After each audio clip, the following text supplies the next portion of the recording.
The very first time we met was, I was a college student, and you were kind enough to maybe take a page from your mentor, Oscar Hammerstein, and actually spend generous amounts of time with a lot of students. I happen to be one of them.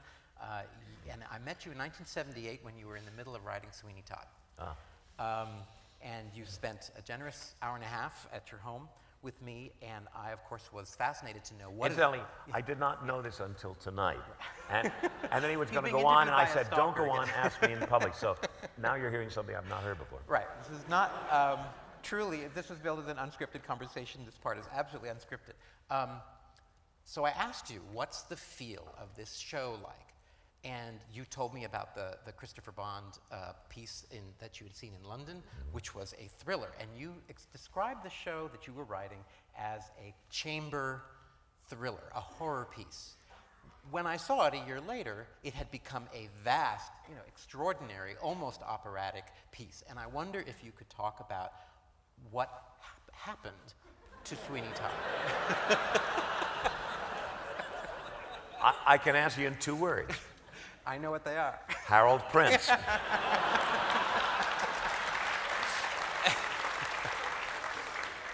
Hal, I brought it to Hal. I wanted him to direct it. I wanted a chamber piece that would scare the bejesus out of people. I wanted it in a small theater, and I love suspense movies. And as again, some of you may know, there is an unconscious genesis. And it became conscious for the score of Sweeney Todd, which is a movie called Hangover Square that was a melodrama in 1945 about an insane composer who every time he heard a certain high-pitched sound would go out and murder the nearest beautiful girl. And for somehow I identified with it. I don't know, but no, but it had a score by Bernard Herrmann. That's seriously, folks, a score by Bernard Herrmann that just killed me. It was based on a piano concerto that Bernard Herrmann had written because the composer in the movie wrote a piano concerto, and had that kind of. It wasn't a scary movie like Boo and it had no very little violence in it, but it was what they call a psychological thriller. And when I saw Sweeney Todd at Stratford East, which is what I must have described to you, it was a rather jolly evening. It was. Yes, it was the play by Christopher Bond. It was done in a theater called Stratford East, which is sort of a pub theater. There was a pub right next door, and people would go get their pints of beer and then bring them into the theater. And between the scenes of the play, there would be sing-alongs with the audience. Street songs, British ballads, that sort of thing. And the play was creepy charming. It wasn't really scary, but it was real creepy. It's that story. And the story, as again, many of you may know, dates back to 1834, 1835, when it was printed in what they used to call penny dreadfuls, sort of printout broadsheets, one a week, a penny a week, and you'd get the next episode. It was a story called A String of Pearls. And it was about a barber who slit the throats of his customers for their money, and then his cohort, Mrs. Lovett, who made them into meat pies. But there was no motivation for it. It was just.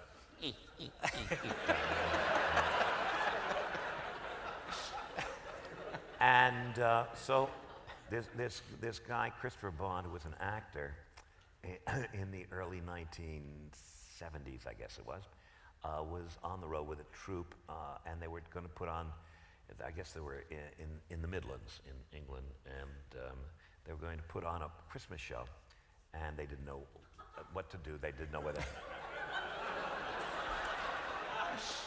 And he thought, gee, for Christmas, wouldn't it be fun to put on Sweeney Todd? Now, there had been 6 or 7 versions of Sweeney Todd written since 1834 and produced often by what they call actor managers, people who would not only produce and direct the play, but play the leading part.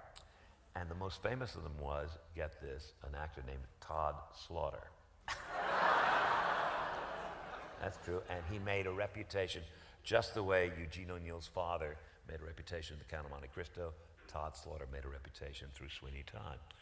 And so Christopher Bond said, oh, let's do that, he said to his troupe. And they got all the published versions, and all the published versions were And he said, we can't do this. So he wrote in 2 weeks his version of Sweeney Todd, and he motivated it. And he used versions of the Count of Monte Cristo, aspects, I should say, of the Count of Monte Cristo, aspects of the Revenger's tragedy.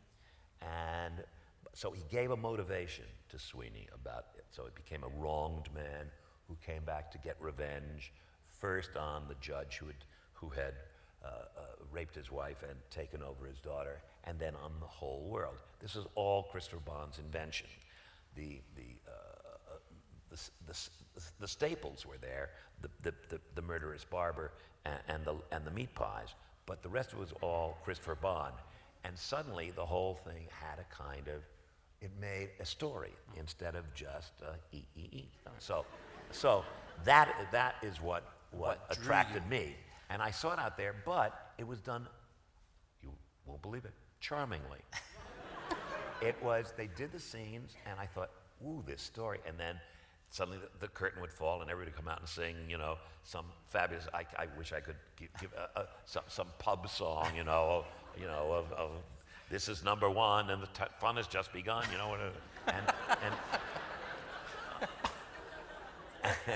and one of your better lyrics, I must say. And I thought, well, if you take that stuff out, maybe make a good But the story. notion of this being a chamber horror piece, I remember you were telling me that you had a vision for the Broadway production where people would go out in the intermission and perhaps inspired by this pub thing, they would get their drinks and their pitchers of beer, but also you would have meat pies Absolutely. on sale. I'll go you one better. Yes, I know. You know what happened on the first day of rehearsal? No. Oh, okay. All right. On the first day of rehearsal, I had a guy a very good cook, and I said, I want you to make lunch for the cast for first day. So after the first days, in the morning at 10 o'clock, you read through the show, and then there's a lunch break, and then you start rehearsals in the afternoon. It's first day of rehearsal, and so they let me put. And as those of you who know the show, is that when Tobias discovers what's going on, it's because he gets a piece of fingernail in so I had bits of chopped celery put in the thing.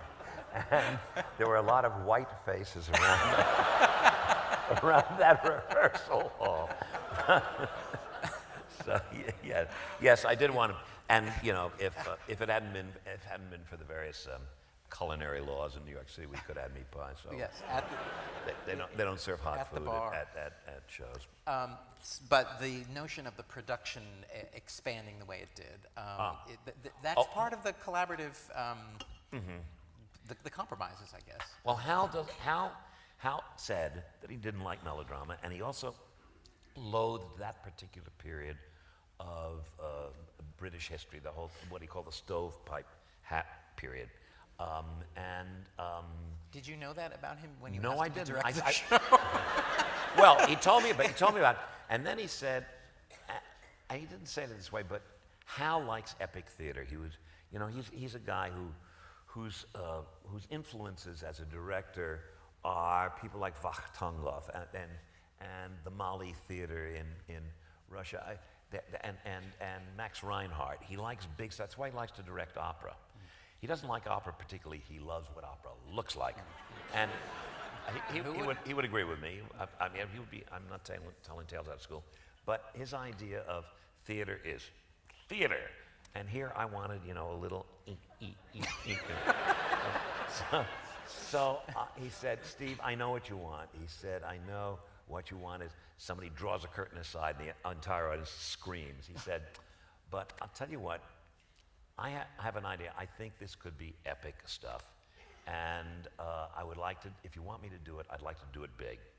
And I thought, if I let Hal do it big, it's Hal, and I want Hal.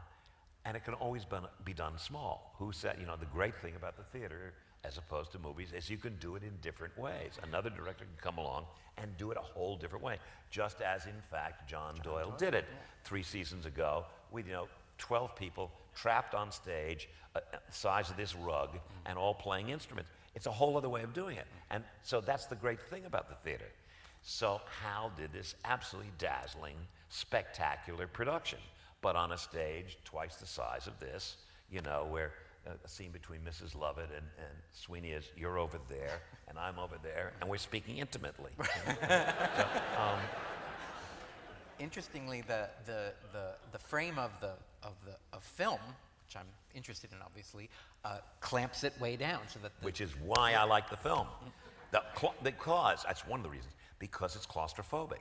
It's a claustrophobic piece, and at least as I see it, and I meant it to be that. So I think that's one of the reasons the film works well. Were you sorry to see? I mean, I actually really love the film. Me too. Bloody as it was. Especially. River. Well, because the blood wasn't real. That's what's so great. There are 3 sections in the movie that are filled with blood, and they're like numbers. You don't take them. If you do take them seriously, you're missing the point. They're numbers. They're numbers. I remember, incidentally, you know, kids would come to see Sweeney Todd, and people would say, "You can't bring kids to that." The kids were like that with the blood. It was the grown-ups going, you know, the kids they know it's stage blood. So in the movie, you know that much blood. It's almost funny. Were you? I know you've said that you were not particularly sorry to see so much of your music for the stage version excised. But there's not, in retrospect, a part of you that, I mean, because, look, you take the Ballad of Sweeney Todd. The Ballad of Sweeney Todd is a sort of, let's call it a word I loathe, the Brechtian device. The point is that the cast is speaking directly to the audience and saying, here, we're going to tell you a story. Okay. Now, you think of filming that. Okay. The screenwriter, John Logan, had a wonderful idea. He wanted to start it with sort of disembodied, that's Sorry. Shut up, Steve. No, with close-ups of, actually the first person you would see on the screen was Christopher Lee. And if you know him from the Dracula movies. And he was playing a general. And he would say, attend the tale of Sweeney Todd. And then you'd see the face of a student. Then you'd see the face of, I don't know, a merchant or something like that. All men. And they would sing the Ballad of Sweeney Todd. And then Todd would appear in the... Then as the movie went on, as Todd would be walking down a street or even in the shop or something like that, one of these people would pass by and there'd be a little bit of blood there. Or he would be looking at his razor and there'd be a reflection in the razor of, let's say, the general with blood. And you realize that these were all the people he'd killed. So the chorus was of all the people he'd killed. And in a way, it is. And we actually rehearsed it. And then Tim Burton, the director, said, you know, I think it holds up the story. And of course, he's right. That's exactly its function.